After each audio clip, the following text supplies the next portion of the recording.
What's up, everyone? It's Jeremy Majors here with Majors Academy Dog Training out of Green Bay, Wisconsin, and we are live, episode 137 of Dog Behavior Q&A. Episode 137. That means we have done 137 of these. A little bit more, but I just started to keep count not too long ago. Actually, I don't know, man. I started off collaborating with another trainer down in Georgia for a long time ago. And I've just been doing it ever since. I know that it helps a lot of people, and I know that it helps me get my name out there, which is why I continue to do it. Just a little reminder, all these shows are recorded to iTunes, so you can watch them without looking at me if you so choose. So subscribe to our iTunes channel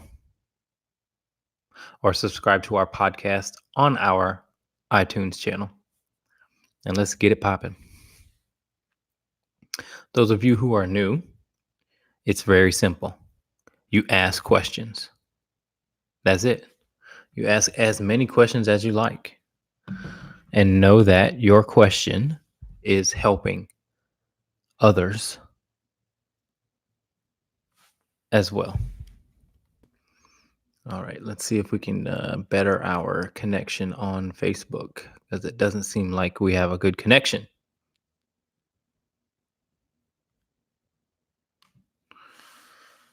So bear with me, folks. Let's see here.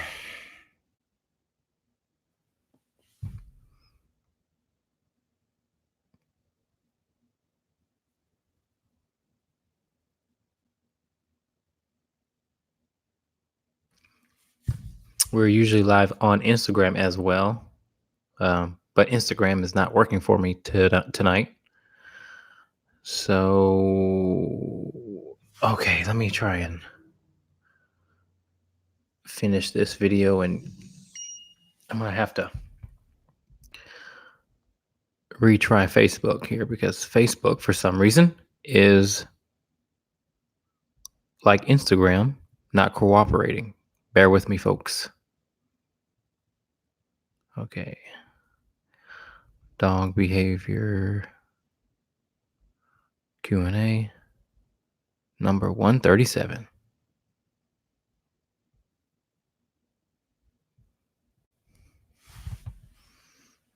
Oh, there we go. That looks much better.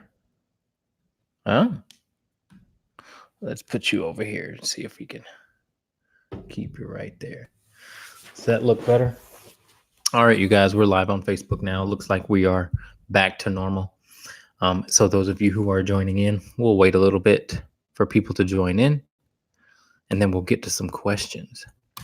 We are in the last week of training with the board and trains. If you don't know, I train dogs 3 weeks out of every month, and they come stay with me. And every group has a sort of a central theme. It's kind of weird, I know, but they all have similarities that stick out and that are pretty obvious after you get to know them. And this week, or this go round, the theme is, I would say, they're all head cases. They're all hard to advocate for. They're all, there's a couple of pit bulls that are dog aggressive, border collie mix, and a water spaniel. And they're all really, and a Rottweiler puppy. They're all really into their own heads. So we've had to work through a lot of their anxiety. It seems like when you try and advocate for them, they get even more stressed, which is rare, but it's kind of difficult to work with. All right, guys, come with your questions, any questions at all, or if you would like me to talk about something, a topic, I can do so.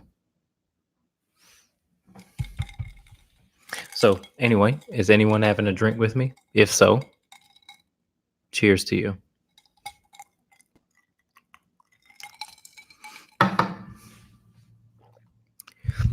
Sorry, I gotta talk so soft. My son is sleeping and I must not wake him up. You mustn't wake up the baby. Okay, we ready? All right, Tiffany says, I have a bulldog mix and 2 terrier brothers, all fetch alumni. A bulldog mix and 2 terrier brothers. As of recently, the one brother has decided to be quite the jerk going outside. He starts barking the minute the door opens to go in the backyard and jumping around, just being an all-around jerk. It seems like he's trying to start things. He does not listen to commands at all when he does this, and I'm afraid his bulldog sister is going to haul off and bite him one day. I'm not sure how to correct this behavior. When we're headed out for the playtime, any thoughts would be appreciated. All right. So, what you want to do, Tiffany, is to leash that dog up and take control of the dog before you let the dog out and after you let the dog out. The really simple thing that I do with my dogs to make sure they don't fight each other, or, well, not my dogs, but the training dogs. It's a really good thing to, when you're introducing dogs to other dogs, that threshold is what winds them up, going in and out of doors, you know? And so take control before and after that threshold. So you want to sit the dog for about 30 seconds before you go out, see if you can get eye contact, and then sit the dog for 30 seconds or a minute or 2 minutes when you come out of the door. You know what I'm saying? Really get that dog to not want to sprint away from you. That's going to be the key. You've got to sit the dog and just wait. And then once you reach calm, the dog can come out off the leash, or you can even drop the leash. So that's what I would do. Take control before and after that threshold. That should do it. Thanks for your question. Feel free to ask another. Okay. Ashley says, do you ever resort to medication for anxiety? No.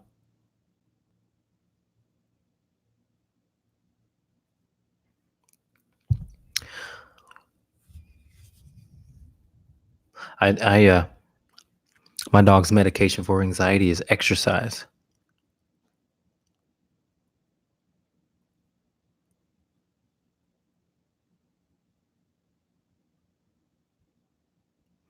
I've never had a dog that comes to my kennel and leaves on meds. Never had a dog that I said, this dog needs to be on meds.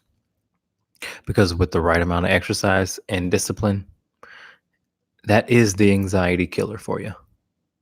Exercise. If you actually look that up, what it means in the dictionary, it is the release, like exorcism, like it is the coming out of anxiety. It releases anxiety. So exercise is the most important.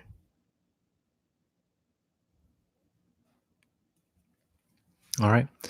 That's basically what we do here with dogs anyway. We give people many outlets, many different ways that they can exercise their dog constructively. That's what we're doing.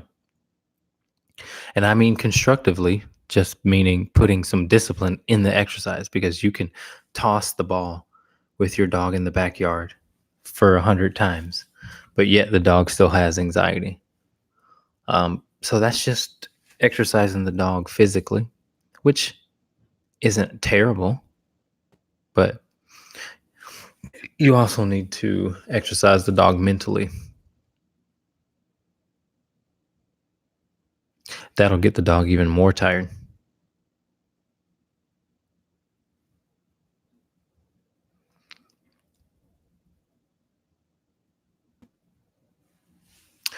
You're welcome.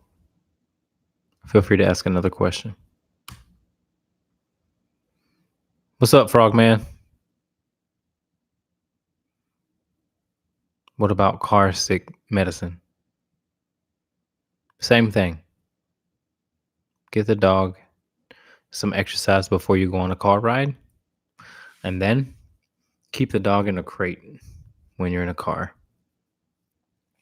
Dogs should start off in a crate, especially puppies. All these people have these dogs free roaming in the car. What if you get in an accident? Then what happens? Dog flies through the window. The dog should be traveling in your car in a crate. Sorry, guys. I know this one sucks, or that one sucks, because you like to have your dog's head out of the window, blowing, ears flopping, but the dog be all over you on the center console. Dogs all over you in the front seat, all up in your fast food bag that you just bought. Dog's just allowed to do what it wants, huh? You're okay with that? You okay with the dog just on front two paws on the center console, just looking out, all up in your business and stuff? One day that's going to get on your nerves, and you're going to want to let your dog know that you should probably lay down somewhere. So my suggestion is get a traveling crate, like an airplane crate, and put your dog in the crate when you are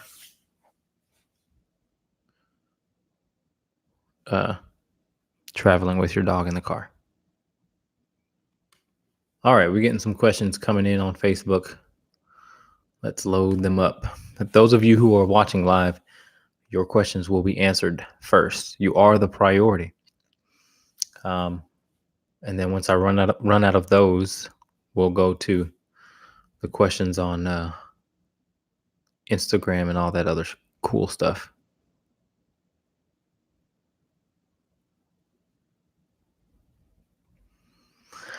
Okay.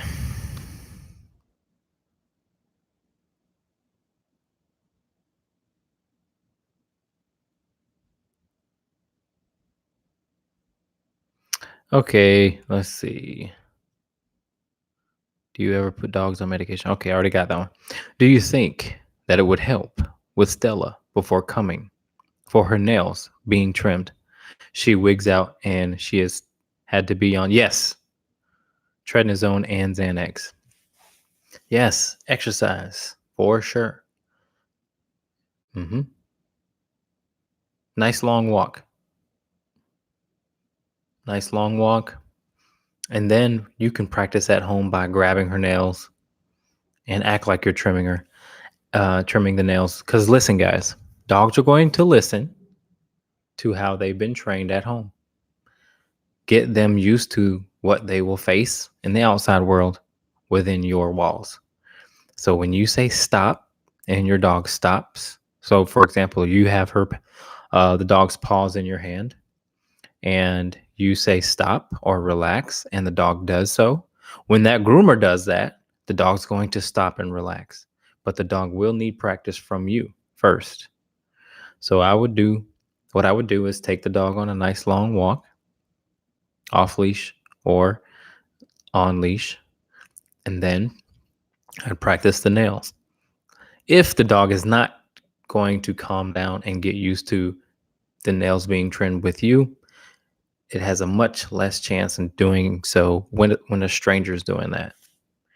So we have the opportunity at home to get our dogs to deal with the outside world very easily, the harder we are on them in the confines of our house. So the harder we are when it's just us, the easier the world is. But if you are like most people who are very lackadaisical at home, then the world is going to be very hard. Because lessons are going to be learned one way or the other. Your dog's either going to learn from you, which would be the better way because you care about the dog, or the dog's going to learn the hard way in the world that doesn't care about the dog, has no emotional attachment. So get your dog used to the what the groomer would be doing. Get your dog used to what the vet would be doing, what it's going to do. Get your dog used to what the outside world is going to do, like strangers, mailman, all that good stuff. You can get that dog to get used to all of that if you're tougher on the dog in the little things, because no specific situation matters more than the little things that happen and go on in your everyday existence with your dog. How your dog eats is important. You can tweak that to make the dog be better in the outside world. How your dog comes out of the crate, you can tweak that to make the outside world easier for your dog. How your dog goes in and out of doors, you can tweak that to help the outside world be easier on your dog. All these things that we just regularly do, if we do it in a constructive way, the outside world becomes easier to deal with, as opposed to not having any idea on how to deal with strangers just walking by. Some dogs lose their mind. They don't know that strangers are not out to kill them. That's crazy.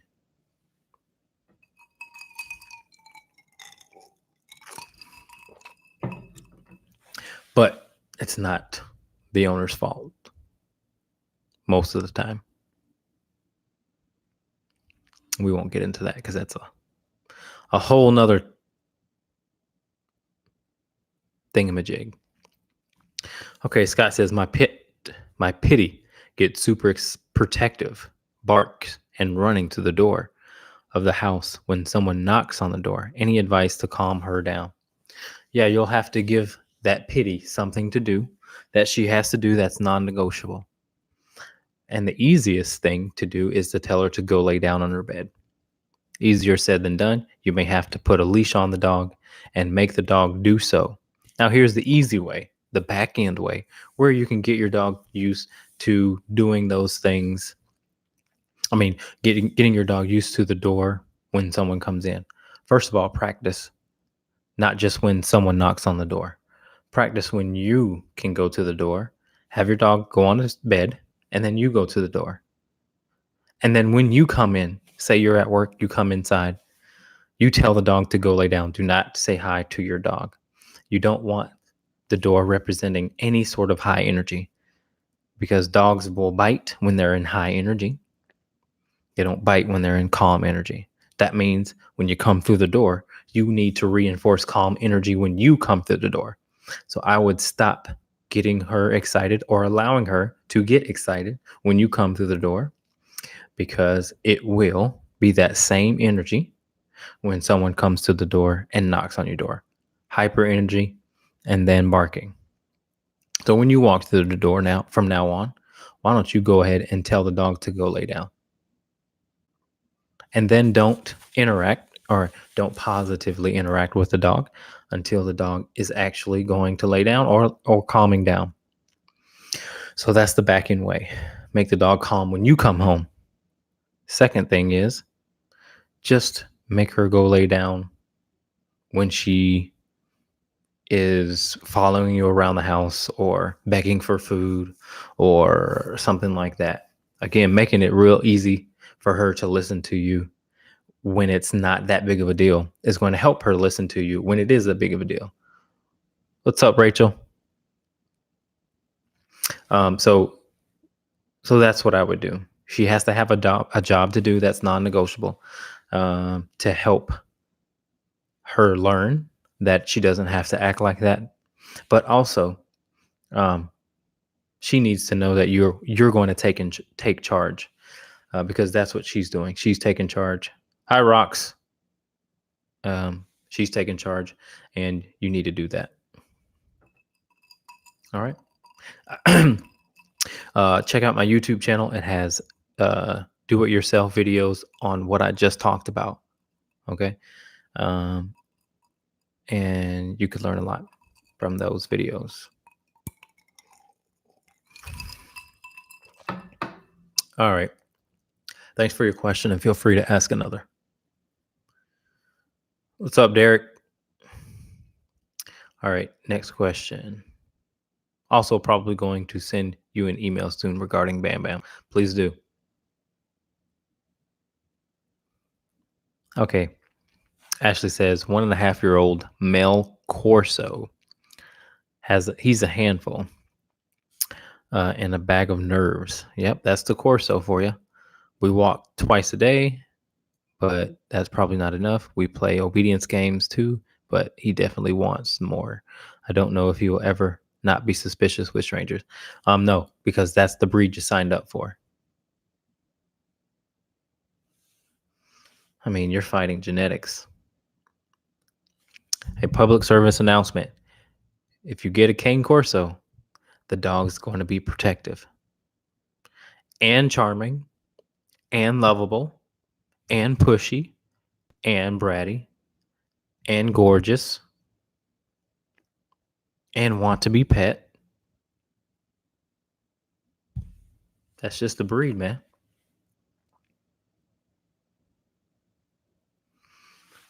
But that doesn't mean they can't listen, because they are intelligent.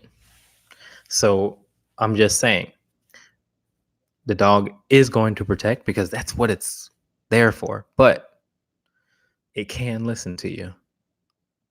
You will just have to be tough on that dog. And when I mean tough, I mean as tough as the dog needs, because the dog's going to say, person, I'm going to go take charge. Stranger, here I come. You want to get that dog to start to think, stranger, you got this? Because otherwise, I'm gonna get him. You got this? Oh, you don't have this? All right, I got it. That's like, that'd be like the transition. Like that'd be like when you start to actually have some sort of dialogue. You know, like right now he's just like, he don't even care about you. He's like, person, rah, rah, rah, rah, rah, rah, rah, rah, rah. You know, he doesn't care about you. Like he's not even. But you want him to start looking to you and to say, "Is this all right?" You know, because you know me.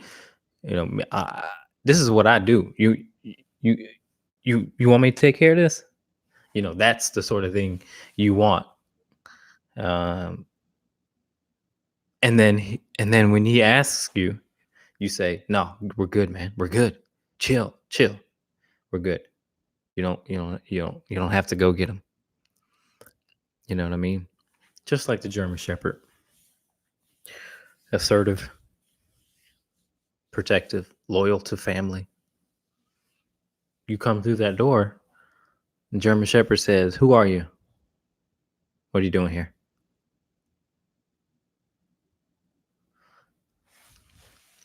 And then the owner says, "Hey, German Shepherd, go lay down." Then German Shepherd goes and lays down. And then German Shepherd says in his head, he's like, "Oh, owner said you're cool, man.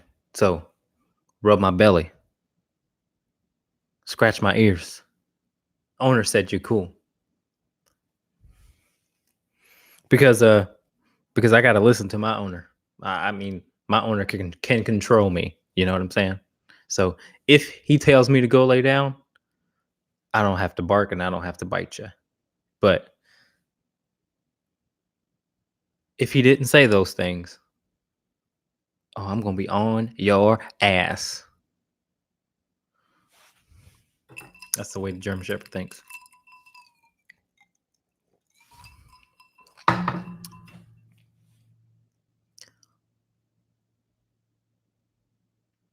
Okay. Next question. All right. Courtney says, I've tried the progressive touching her nails or holding her paws almost every day for a month.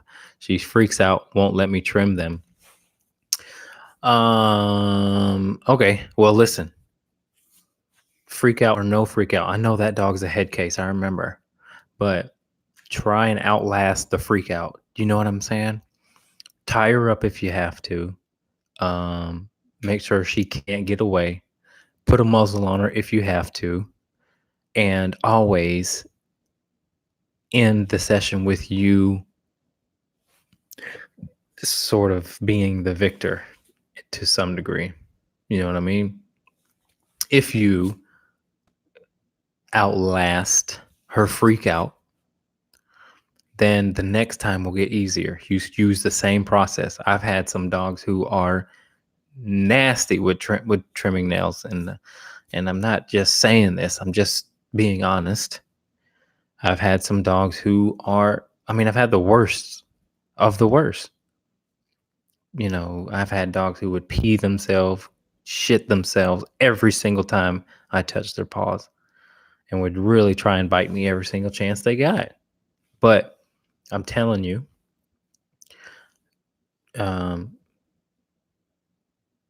muzzle, so it takes away that. Tie them up or have someone hold the dog. And get it done.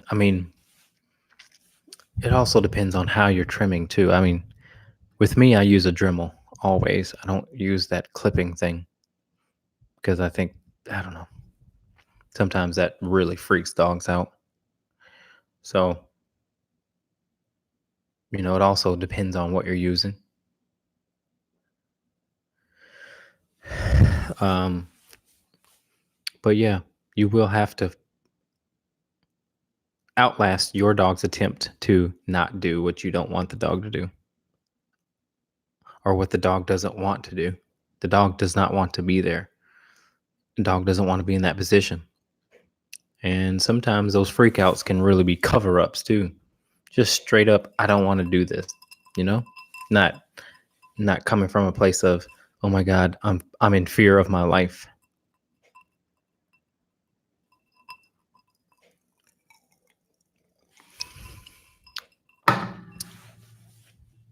You know what I mean?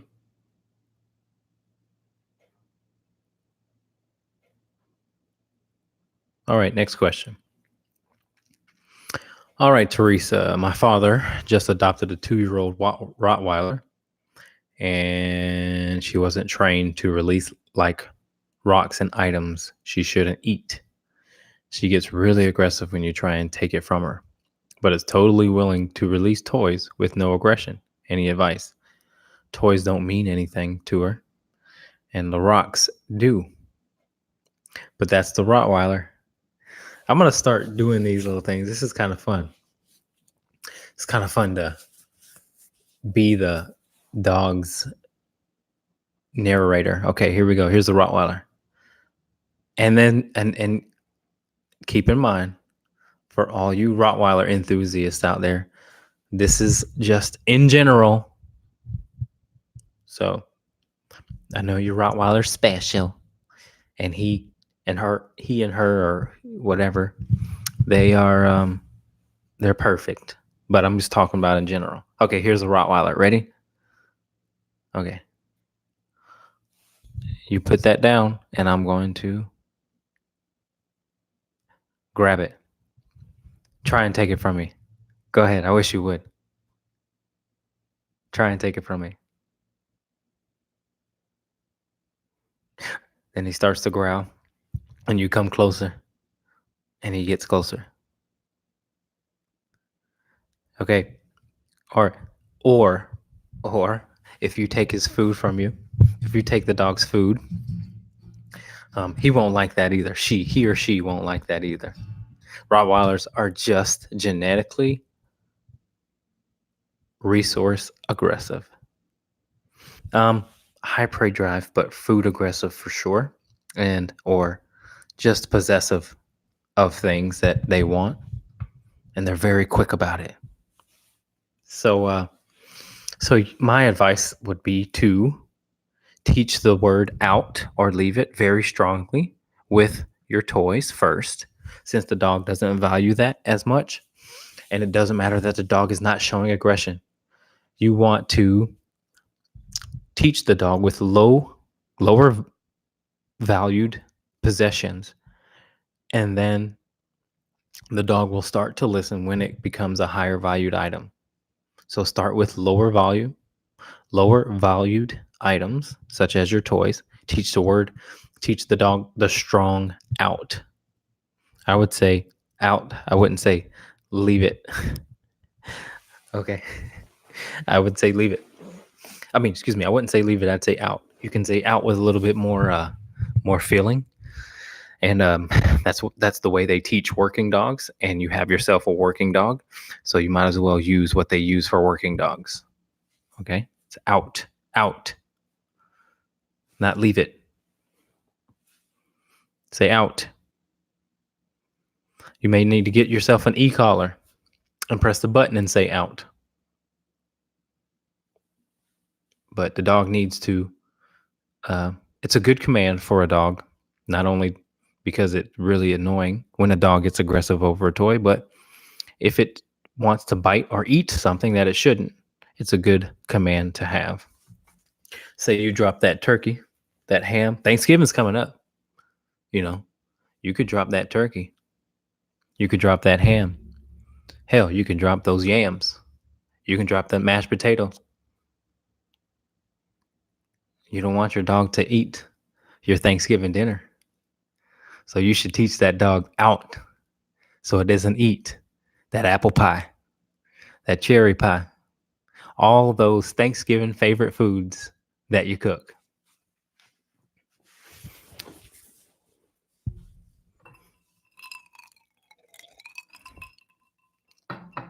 Okay, next question. Whoa. What in the...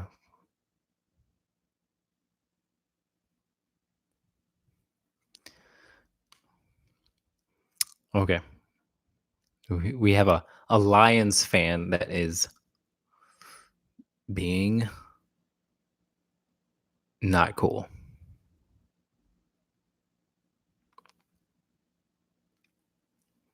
Anna says, still having threshold issues. Grr. We'll talk. All right, Patrick, what is the pink shit you're drinking? Don't you worry about it. Just know it's good. Vivi and Sammy say hi. Hi, Vivi and Sammy. What's up? How's it going? All right, you guys ready for some more questions? Okay, let's do this.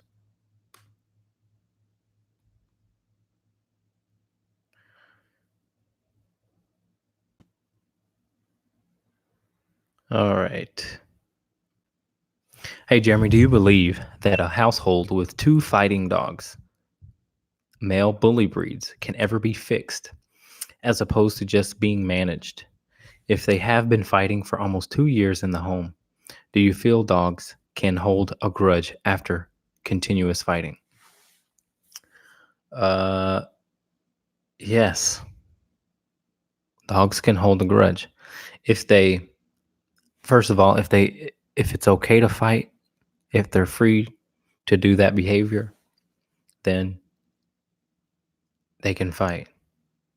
And what happens sometimes if dogs get into a fight? Then they can become untrustworthy of each other. And more fights will start to happen, and it seems like it'll come out of nowhere.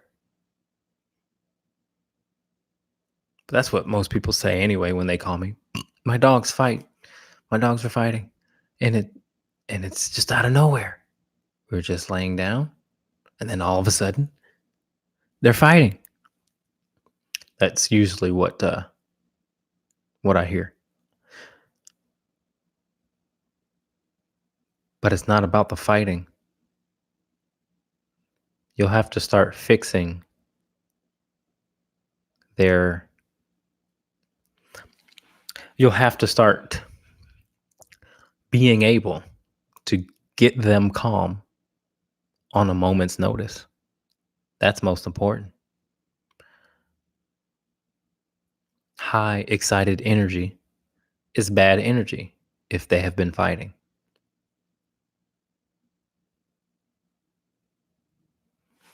So dogs usually fight when you walk through the door, and one wants to be pet and one doesn't want you to pet that one, or so jealousy issues over you, spatial issues, bones, toys, thresholds, in and out of doors, barking through the window.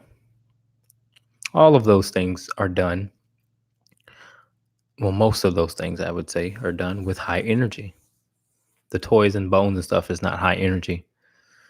Those are just being possessive of those toys and bones, which you can pick up. But they're going to have to learn how to trust each other again. And bones and toys laying around are not good.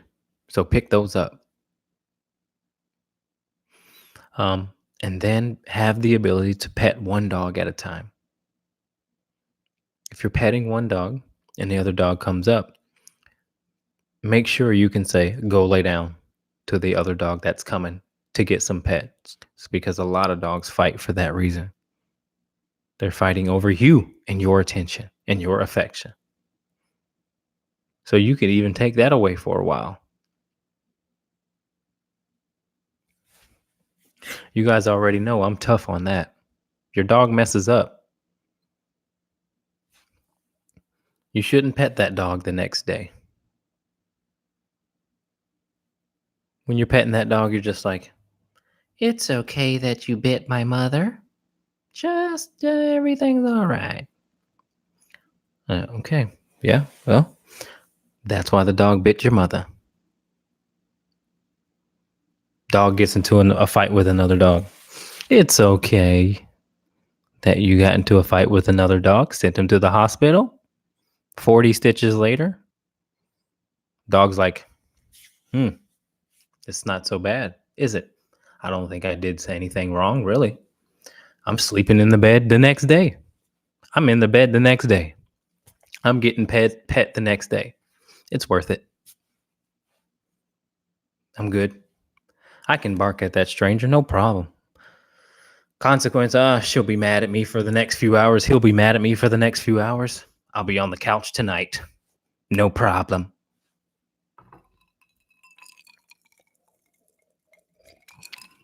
You guys all pet your dogs the next day. Man, I wish my dog would.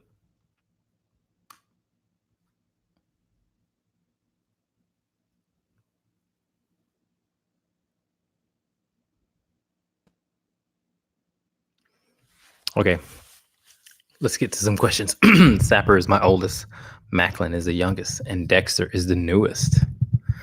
All right. Macklin has no issues with either dogs, and they have no issues with him. But my newest and my oldest are constantly side-eyeing each other and not making friends. They definitely don't trust each other. I can't figure out why. And no one minds Macklin, but the other two are jerks to each other because they're both dominant males. That's why. Macklin is the youngest, and he's the youngest in the group. He's good. He's got 2 leaders now. But Dexter and your newest and the other one, they are fighting for the number 1 spot. You got 3 males.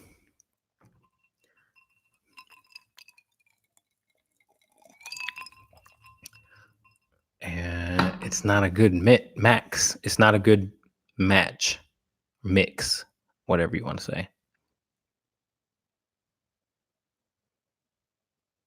You can get them to coexist, but you won't be able to trust them like Macklin and Sapper. Sapper's been there the whole time, man. He's like, hey, who's this new guy, man? What? And he's old and grumpy. Yo, I don't like him, man. He's taking my shine. He's trying to be number one. I bet you if that dog was a female, he'd be all right.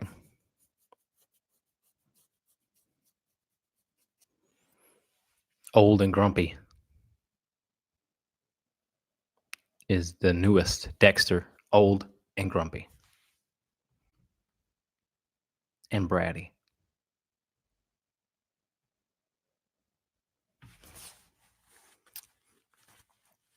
Okay, next question. Ashley says, I have an overly hypersensitive 1.5-year-old American Bulldog. He started puppy classes at 8 weeks and went through beginner. He is so afraid of everything, which was not his personality when he was younger. Started around 6 months out of nowhere. He's literally afraid of life itself. Something falls, he freaks out. If you pet him, doesn't realize who's touching him, he freaks. And he has been put on prednisone because he's afraid of everything. But we want him to enjoy life and us to enjoy him. Overly hypersensitive American Bulldog. Started puppy class at 8 weeks. 8 weeks.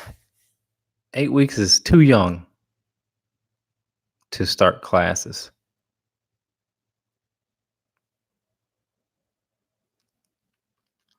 That'll do it.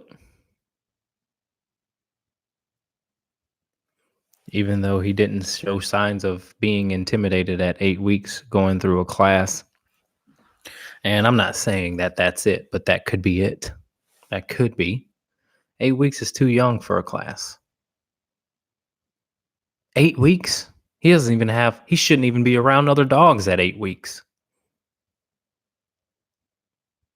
He shouldn't be around other dogs until he has his third round of shots.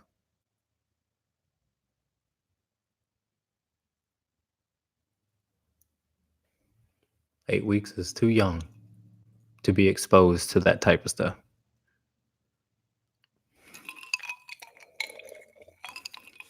Again, not saying that that's the issue, but American Bulldogs can be head cases as well. I've known some who have had some severe separation anxiety, hate being in the crate, big time.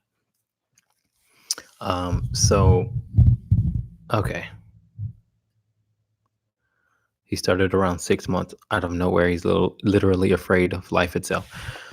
The best way to get a dog to be more confident is to sort of push the dog out of the door sort of deal. You know what I mean? On one hand, as parents, we're supposed to protect. And then on the other hand, as parents, we're supposed to kick him in the ass and say, don't be afraid, go. So it's that push and pull combination that really helps dogs through, or not dogs. Yeah, dogs. We're talking dogs here. That really helps dogs through situations that aren't that aren't going to harm them. You know, dogs shouldn't be, if we teach them properly, afraid of vacuums, cars, lawnmowers, or anything that doesn't pose a threat. And so you'll have to meet the dog where they are and push the dog past its fear, especially if it doesn't have a reason to be fearful. You're going to have to sort of say, hey, there's no reason for you to be scared of this. Let me show you. Let me guide you. Just like a lot of dogs are afraid of hardwood floors or tile Or some dogs are afraid of stairs. It's like, okay, we're going to go through this, you know? And again, if your dog wins in their attempt to get out of that situation or to get out of the thing that get away from the thing that fear that they're in fear of, if their attempt to get away from it works, then you've not gotten anywhere. Your attempt to push past that fear has got to prevail. You have to be more stubborn than your dog. So the best thing in your situation is to make your dog lay down somewhere and then allow the world to be the world. And because he has to listen to you, because you're its parent, the dog will start to learn, oh, that wasn't that big a deal. Oh, well, that wasn't that big a deal. Okay, cool. Those type of things. I had a dog that was afraid of Cheeto bags. We had to work through that. Dogs have all kinds of crazy, weird, quirky fears, but so do we, don't we?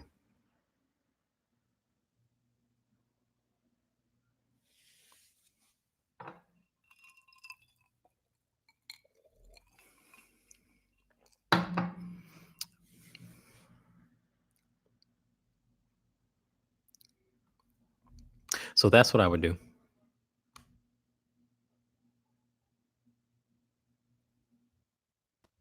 Thank you for your question. Feel free to ask another.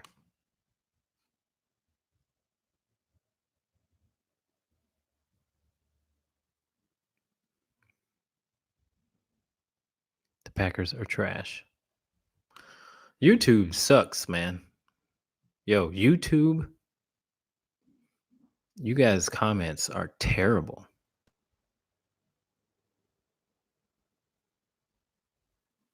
All right.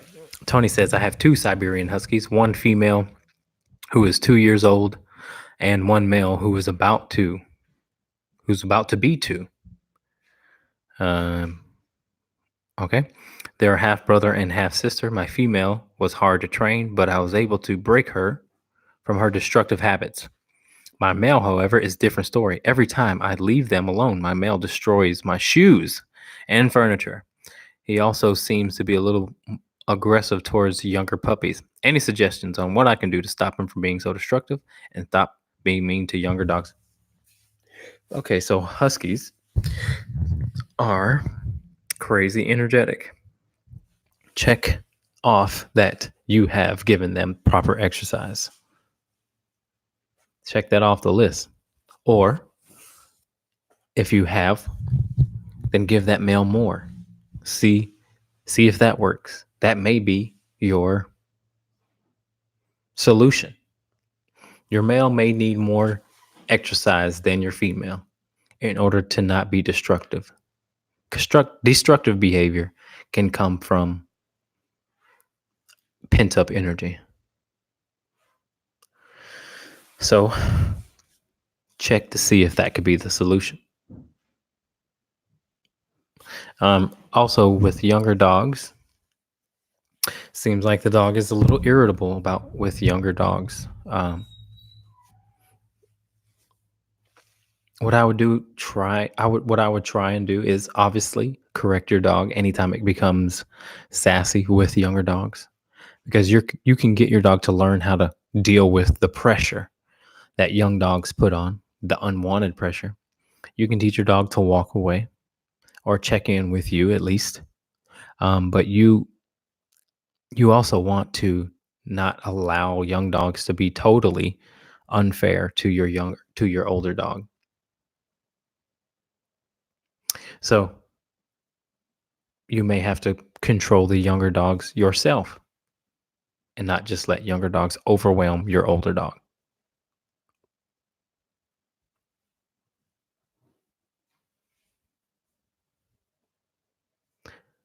So try those things. And thanks for your question.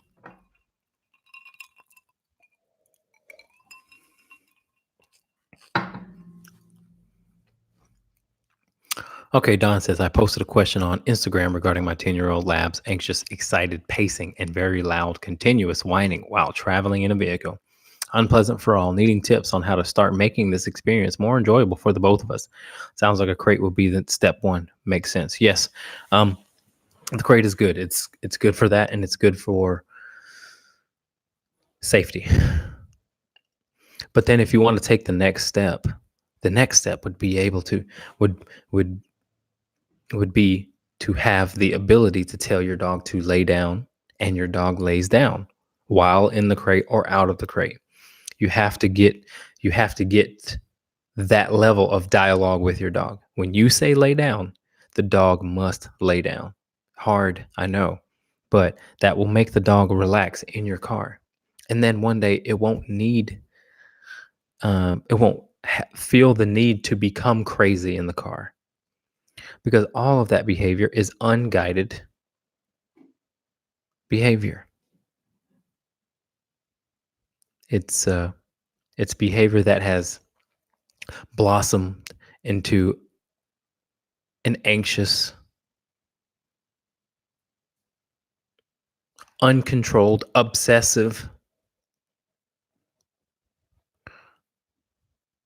thingy-majig.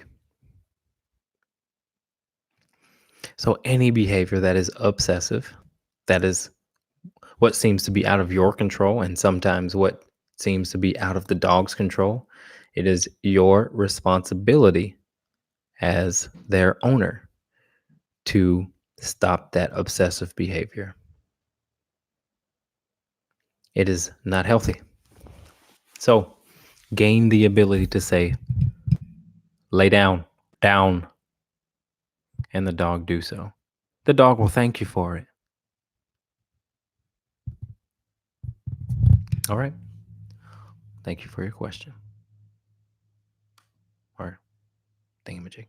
I'm glad you brought that up, because I couldn't bring up Instagram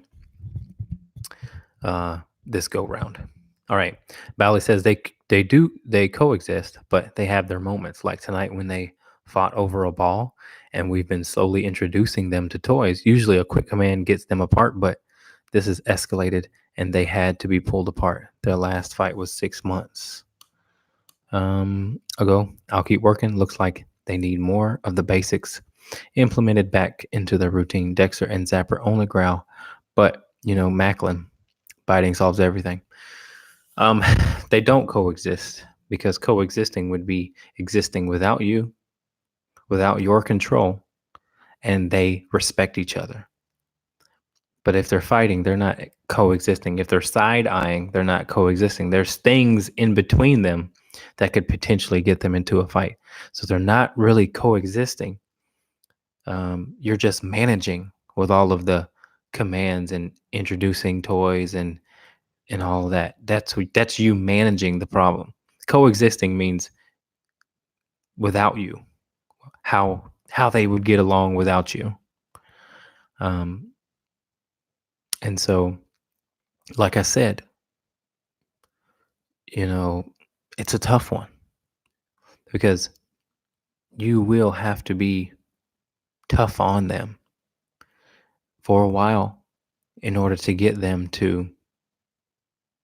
Well, here's the tough part. The tough part is you'll have to be cold to them in certain situations to sort of dilute any resource that they could get possessive over. Also, you'll have to be, whoever is getting sassy, you'll have to be very tough on them in order for them to think twice about getting ugly, because you can also do that. You can get a dog to think twice about fighting if they've had the right consequence. But again, that's tough. That's tough. And but if you are up for the challenge, and you know I'm here for you. So you gave that guy a home, that old man a home, and that's very admirable of you. And you stuck with it for this long. So let me know if you need help.